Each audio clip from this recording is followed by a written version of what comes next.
Welcome back to my YouTube channel Shailaja Dogiparthi.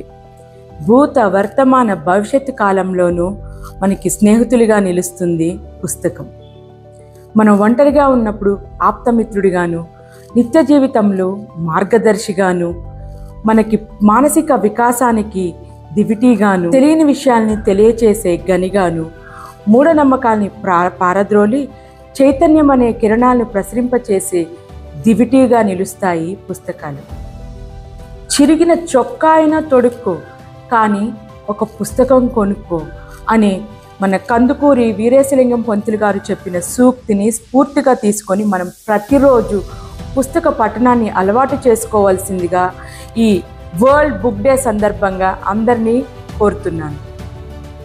ప్రతి ఒక్కరూ ప్రతిరోజు పుస్తక పఠనం అలవాటు చేసుకోవాలని, పుస్తకమే మన హస్తభూషణంగా ఉండాలి అని చెప్పేసి ఆల్ గ్రీన్ ఫీల్డ్స్ తరపు నుంచి మేమందరము ఆశిస్తున్నాం.